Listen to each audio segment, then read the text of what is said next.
Hello, and welcome to the Mustang Theatre Company's production of Frankenstein. Today I'll be reading chapters 3 and 4 for you.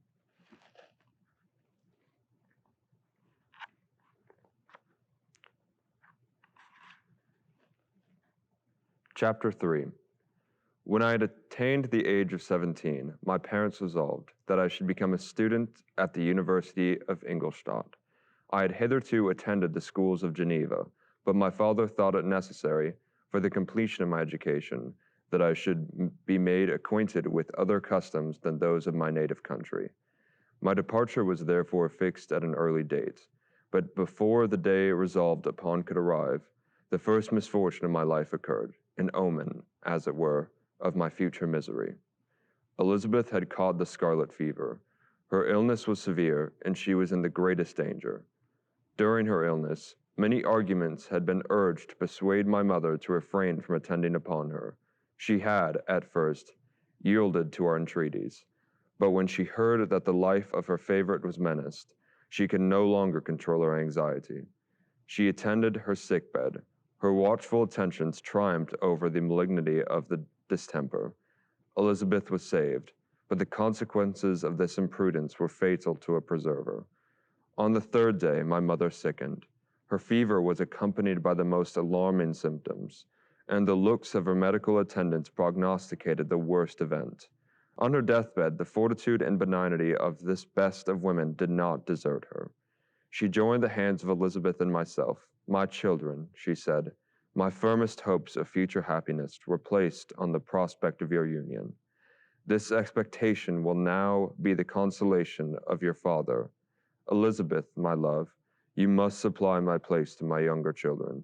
Alas, I regret that I am taken from you, and happy and beloved as I have been, it is not hard to quit you all, but these are not thoughts befitting me. I will endeavor to resign myself cheerfully to death, and will indulge a hope of meeting you in another world." She died calmly, and her countenance expressed affection even in death. I need not describe the feelings of those whose dearest ties are rent by that most irreparable evil, the void that presents itself to the soul, and the despair that is exhibited on the countenance. It is so long before the mind can persuade itself that she, whom we saw every day, and whose very existence appeared parts of our own, can have departed forever, that the brightness of a beloved eye can have been extinguished, and that the sound of a voice so familiar and dear to the ear can be hushed, never more to be heard. These are the reflections of the first days, but when the lapse of time proves the reality of the evil, then the actual bitterness of grief commences. Yet from whom has not that rude hand rent away some dear connection? And why should I describe a sorrow which all have felt and must feel? The time at length arrives when grief is rather an indulgence than a necessity, and the smile that plays upon the lips, although it may be deemed a sacrilege, is not banished.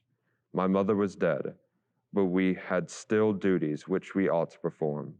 We must continue our course with the rest, and learn to think ourselves fortunate, whilst one remains whom the spoiler has not seized. My departure for Ingolstadt, which had been deferred by these events, was now again determined upon. I obtained from my father a respite of some weeks. It appeared to me sacrilege so soon to leave the repose, akin to death, of the house of mourning, and to rush into the thick of life.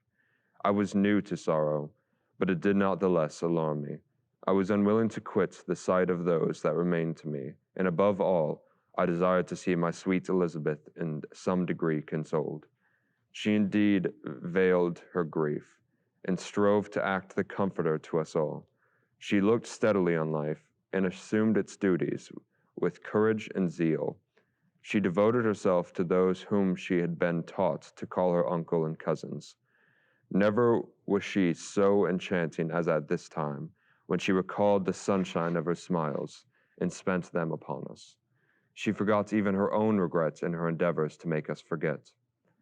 The day of my departure at length arrived. Clerval spent the last evening with us. He had endeavored to persuade his father to permit him to accompany me and to become my fellow student, but in vain. His father was a narrow-minded traitor, and saw idleness and ruin in the aspirations and ambition of his son. Henry deeply felt the misfortune of being debarred from a liberal education. He said little, but when he spoke, I read in his kindling eye and in his animated glance a restrained but firm resolve, not to be chained to the miserable details of commerce. We sat late. We could not tear ourselves away from each other, nor persuade ourselves to say the word farewell. It was said, and we retired under the pretense of seeking repose, each fancying that the other was deceived. But when at morning's dawn I descended to the carriage which was to convey me away, they were all there, my father again to bless me, Clerval to press my hand once more, my Elizabeth to renew her entreaties that I would write often, and to bestow the last feminine attentions on her playmate and friend. I threw myself into the chaise that was to convey me away, and indulged in the most melancholy reflections. I, who had ever been surrounded by amiable companions, continually engaged in endeavoring to bestow mutual pleasure. I was now alone, in the university whither I was going. I must form my own friends, and be my own protector. My life had hitherto been remarkably secluded and domestic, and this had given me invincible repugnance to new countenances. I loved my brothers, Elizabeth and Clerval. These were old familiar faces, but I believed myself totally unfitted for the company of strangers. Such were my reflections as I commenced my journey. But as I proceeded, my spirits and hopes rose. I ardently desired the acquisition of knowledge. I had often, when at home, thought it hard to remain during my youth cooped up in one place, and had longed to enter the world and take my station among other human beings. Now my desires were complied with, and it would, indeed, have been folly to repent. I had sufficient leisure for these and many other reflections during my journey to Ingolstadt, which was long and fatiguing. At length, the high white steeple of the town met my eyes. I alighted, and was conducted to my solitary apartment to spend the evening as I pleased. The next morning I delivered my letters of introduction and paid a visit to some of the principal professors. Chance, or rather the evil influence, the angel of destruction, which asserted omnipotent sway over me from the moment I turned my reluctant steps from my father's door, led me first to Master Krempe, professor of natural philosophy. He was an uncouth man, but deeply imbued in the secrets of his science. He asked me several questions concerning my progress in the different branches of science appertaining to natural philosophy. I replied carelessly, and partly in contempt, mentioning the names of my alchemists as the principal authors I had studied. The professor stared. "Have you," he said, "really spent your time in studying such nonsense?" I replied in the affirmative. "Every minute," continued Master Krempe with warmth, "every instant that you have wasted on these books is utterly and entirely lost. You have burdened your memory with exploded systems and useless names. Good God, in what desert land have you lived, where no one was kind enough to inform you that these fancies, which you have so greedily imbibed, are 1,000 years old, and as musty as they are ancient? I little expected, in this enlightened and scientific age, to find a disciple of Albertus Magnus and Paracelsus. My dear sir, you must begin your studies entirely anew." So saying, he stepped aside and wrote down a list of several books treating of natural philosophy, which he desired me to procure, and dismissed me after mentioning that in the beginning of the following week he intended to commence a course of lectures upon natural philosophy and its general relations, and that Master Waldman, a fellow professor, would lecture upon chemistry the alternate days that he omitted. I returned home, not disappointed, for I have said that I had long considered those authors useless whom the professor reprobated. But I returned, not at all the more inclined to recur to these studies in any shape. Master Krempe was a little squat man, with a gruff voice and a repulsive countenance. The teacher, therefore, did not prepossess me in favor of his pursuits. In rather a too philosophical and connected a strain, perhaps, I had given an account of the conclusions I had come to concerning them in my early years. As a child, I had not been content with the results promised by the modern professors of natural science, with the confusion of the ideas only to be accounted for by my extreme youth, and my want of a guide on such matters. I had retrod the steps of knowledge along the paths of time, and exchanged the discoveries of recent inquirers for the dreams of forgotten alchemists. Besides, I had a contempt for the uses of modern natural philosophy. It was very different. When the masters of science sought immortality and power, such views, although futile, were grand. But now the scene was changed. The ambition of the inquirer seemed to limit itself to the annihilation of those visions on which my interest in science was chiefly founded. I was required to exchange chimeras of boundless grandeur for realities of little worth. Such were my reflections during the first 2 or 3 days of my residence at Ingolstadt, which were chiefly spent in becoming acquainted with the localities and the principal residents in my new abode. But as the ensuing week commenced, I thought of the information which Master Kremp had given me concerning the lectures, and although I could not consent to go and hear that little conceited fellow deliver sentences out of a pulpit, I recollected what he had said of Master Waldman, whom I had never seen, as he had hitherto been out of town. Partly from curiosity, and partly from idleness, I went into the lecturing room, which Master Waldman entered shortly after. This professor was very unlike his colleague. He appeared about 50 years of age, but with an aspect expression of the greatest benevolence. A few gray hairs covered his temples, but those at the back of his head were nearly black. His person was short, but remarkably erect, and his voice the sweetest I had ever heard. He began his lecture by a recapitulation of the history of chemistry and the various improvements made by different men of learning, pronouncing with fervor the names of the most distinguished discoverers.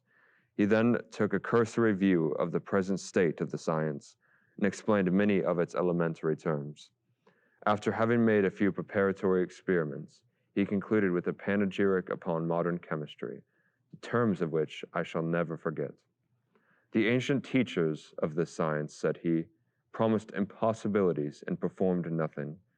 The modern masters promise very little. They know that metals cannot be transmuted, and that the elixir of life is a chimera.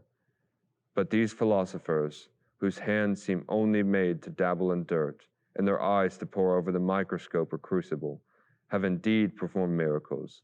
They penetrate in the recesses of nature, and show how she works in her hiding places. They ascend into the heavens. They have discovered how the blood circulates, and the nature of the air we breathe. They have acquired new and almost unlimited powers. They can command the thunders of heaven, mimic the earthquake, and even mock the invisible world with its own shadows. Such were the professor's words. Rather, let me say, such the words of the fate announced to destroy me. As he went on, I felt as if my soul were grappling with a palpable enemy. One by one, the various keys were touched which formed the mechanism of my being. Chord after chord was sounded, and soon my mind was filled with one thought, one conception, one purpose. So much had been done, exclaimed the soul of Frankenstein. More, far more will I achieve. Treading in the steps already marked, I will pioneer a new way, explore unknown powers, and unfold to the world the deepest mysteries of creation. I closed not my eyes that night. My internal being was in a state of insurrection and turmoil. I felt that order would thence arise, but I had no power to produce it. By degrees, after the morning's dawn, sleep came. I awoke, and my yesternight's thoughts were as a dream. There only remained a resolution to return to my ancient studies, and to devote myself to a science for which I believed myself to possess a natural talent. On the same day, I paid Master Waldman a visit. His manners in private were even more mild and attractive than in public, for there was a certain dignity in his mien during his lecture, which in his own house was replaced by the greatest affability and kindness. I gave him pretty nearly the same accounts of my former pursuits as I had given to his fellow professor. He heard with attention the little narration concerning my studies, and smiled at the names of Cornelius Agrippa and Paracelsus, but without the contempt that Master Kremp had exhibited. He said that these were men to whose indefatigable zeal modern philosophers were indebted for most of the foundations of their knowledge. They had left to us an easier task to give new names and arrange in connected classifications the facts which they had, in a great degree, had been given the instruments of bringing to light. The labors of men of genius, however erroneously directed, scarcely ever fail in ultimately turning to the solid advantage of mankind. I listened to his statement, which was delivered without any presumption or affection, and then added that his lecture had removed any prejudices against modern chemists. I expressed myself in measured terms, with the modesty and deference due from a youth to his instructor, without letting escape an experience in life which would have made me ashamed, any of the enthusiasm which stimulated my intended labors. I requested his advice concerning the books I ought to procure. I am happy, said Master Waldman, to have gained a disciple, and if your application equals your ability, I have no doubts of your success. Chemistry is that branch of natural philosophy in which the greatest improvements have been and may be made. It is on that account that I have made it my peculiar study. But at the same time, I have not neglected the other branches of science. A man would make but a very sorry chemist if he attempted to that department of human knowledge alone. If your wish is to become really a man of science, and not merely a petty experimentalist, I should advise you to apply to every branch of natural philosophy, including mathematics. He then took me into his laboratory and explained to me the uses of his various machines, instructing me as to what I ought to procure, and promising me the use of his own when I should have advanced far enough in the science not to derange their mechanisms. He also gave me the list of books which I had requested, and I took my leave. Thus ended a day memorable to me. It decided my future destiny. Chapter 4. From this day, natural philosophy, and particularly chemistry, in the most comprehensive sense of the term, became nearly my sole occupation. I read with ardor those works, so full of genius and discrimination, which modern inquirers have written on these subjects. I attended the lectures, and cultivated the acquaintance of the men of science of the university, and I found even in Master Cramp a great deal of sound sense and real information, combined, is it true, with a repulsive physiognomy and manners, but not on that account the less valuable. In Master Waldman I found a true friend. His gentleness was never tinged by dogmatism, and his instructions were given with an air of frankness and good nature that banished every idea of pedantry.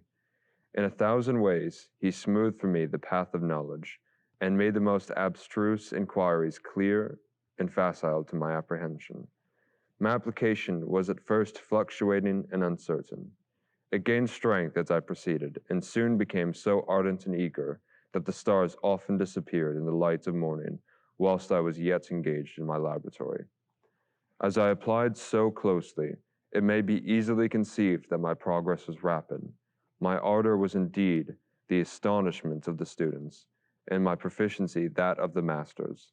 Professor Kremp often asked me, with a sly smile, how Cornelius Agrippa went on, whilst Master Waldman expressed the most heartfelt exultation in my progress. 2 years passed in this manner, during which I paid no visit to Geneva, but was engaged, heart and soul, in the pursuit of some discoveries which I hoped to make. None but those who have experienced them can conceive of the enticements of science. In other studies, you go as far as others have gone before you, and there is nothing more to know. But in a scientific pursuit, there is a continual food for discovery and wonder. A mind of moderate capacity, which closely pursues one study, must infallibly arrive at a great proficiency in that study. And I, who continually sought the attainment of one object of pursuit, and was solely wrapped up in this, improved so rapidly that, at the end of 2 years, I made some discoveries in the improvement of some chemical instruments, which procured me great esteem and admiration at the university.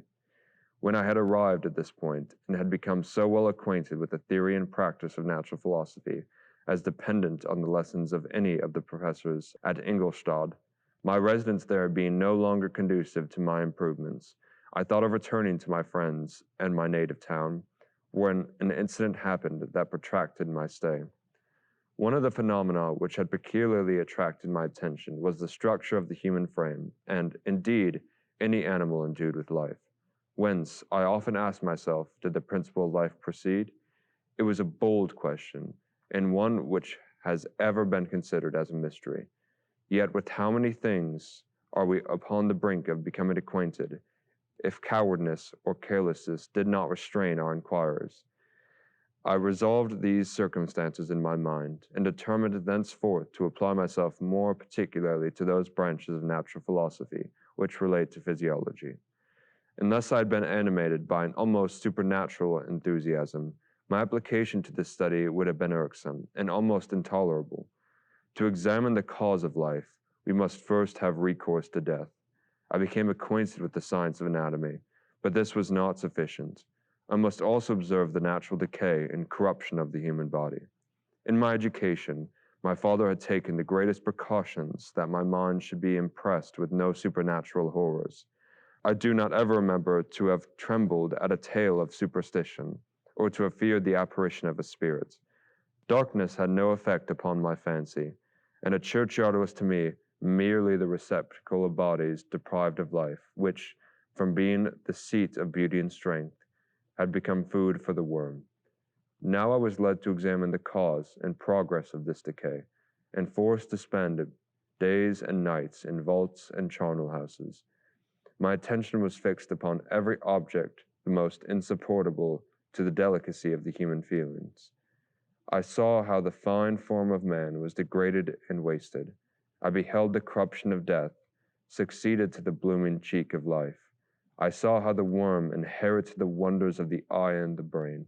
I paused, examining and analyzing all the minutiae of causation, as exemplified in the change from life to death and death to life, until, from the midst of this darkness, a sudden light broke in upon me, a light so brilliant and wondrous, yet so simple, that while I became dizzy with the immensity of the prospect which it illustrated, I was surprised that among so many men of genius, who had directed their inquiries towards the same science, that I alone should be reserved to discover so astonishing a secret.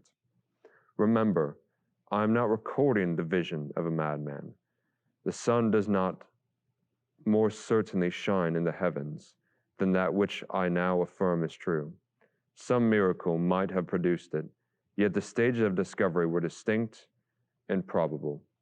After days and nights of incredible labor and fatigue, I succeeded in discovering the cause of generation and life. Nay, more, I became myself capable of bestowing animation upon lifeless matter. The astonishment which I had at first experienced on this discovery soon gave place to delight and rapture. After so much time spent in painful labor, to arrive at once at the summit of my desires was the most gratifying consummation of my toils. But this discovery was so great and overwhelming, till all the steps by which I had been progressively led to it were obliterated, and I beheld only the result. What had been the study of desire of the wisest men since the creation of the world was now within my grasp. Not that, like a magic scene, it all opened upon me at once.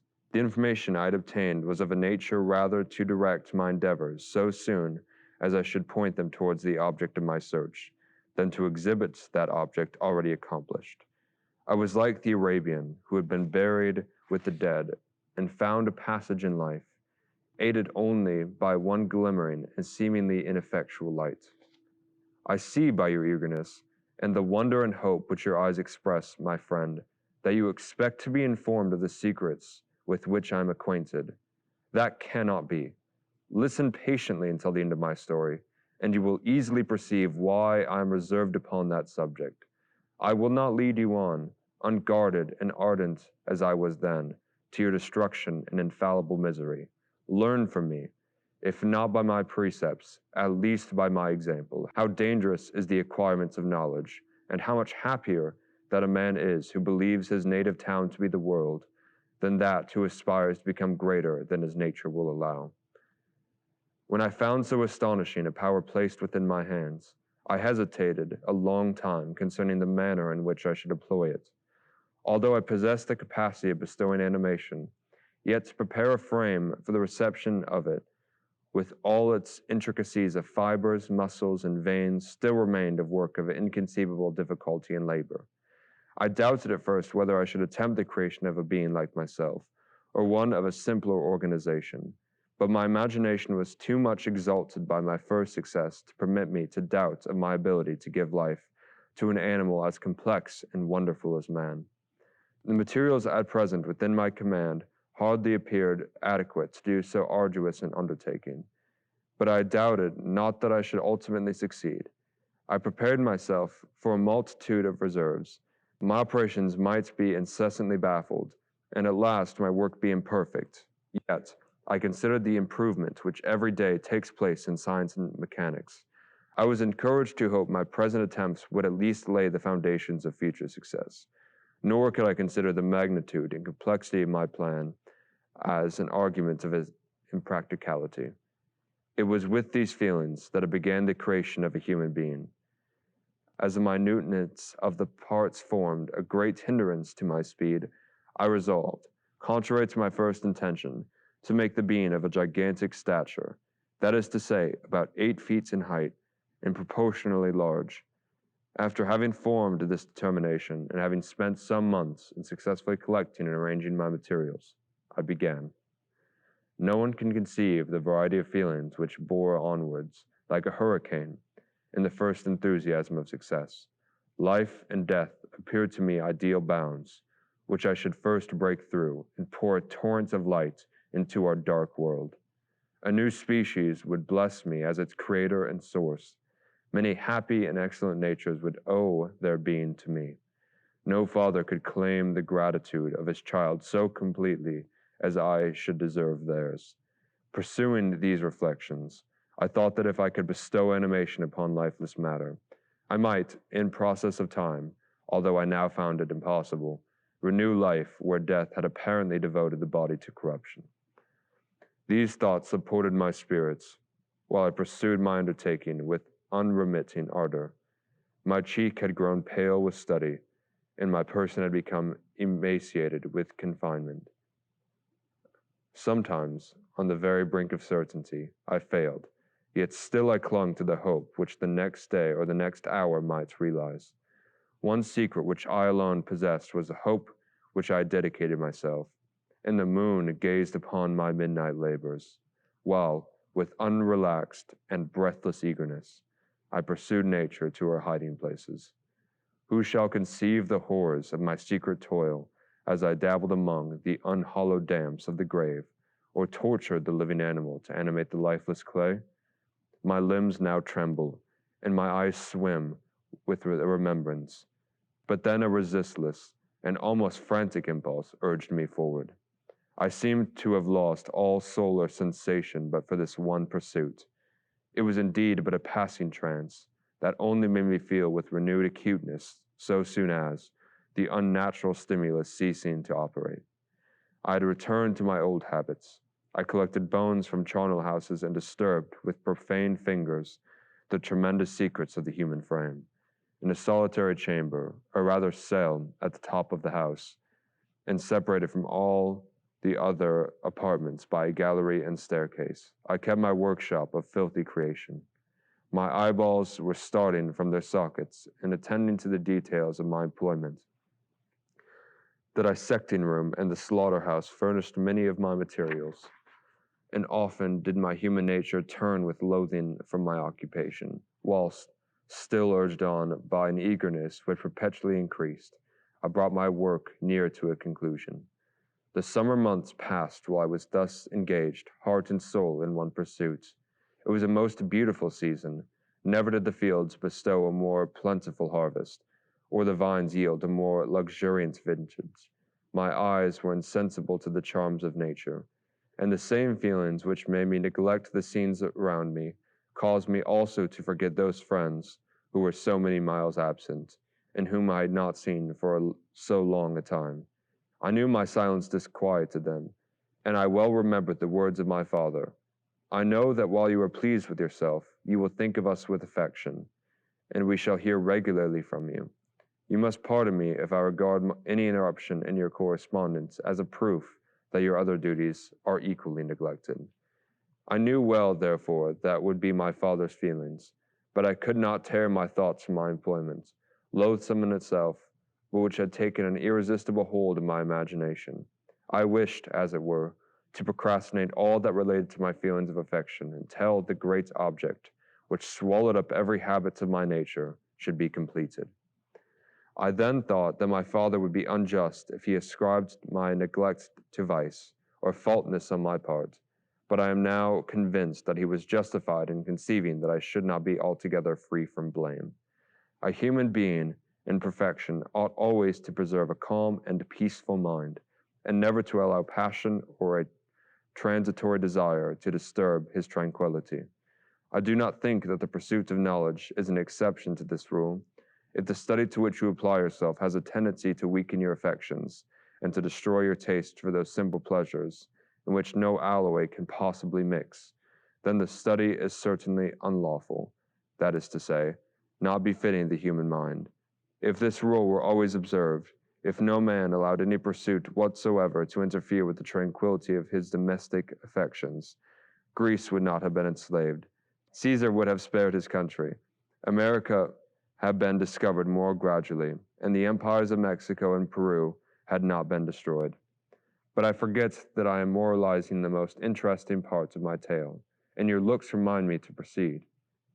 My father made no reproach in his letters, and only took notice of my silence by inquiring into my occupations more particularly than before. Winter, spring, and summer passed away during my labors, but I did not watch the blossom or the expanding leaves.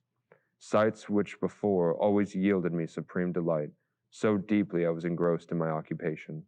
The leaves of that year had withered before my work drew to a close, and now every day showed me more plainly how well I had succeeded. But my enthusiasm was checked by my anxiety, and I appeared rather like one doomed by slavery to toil in the mines, or any other unwholesome trade than an artist occupied by his favorite employment. Every night I was oppressed by a slow fever, and I became nervous to a most painful degree. The fall of a leaf startled me, and I shunned my fellow creatures as if I had been guilty of a crime. Sometimes I grew alarmed at the wreck I had perceived I had become. The energy of my purpose alone sustained me. My labors would soon end, and I believed that exercise and amusement would then drive away my incipient disease, and I promised myself both of those when my creation would be complete.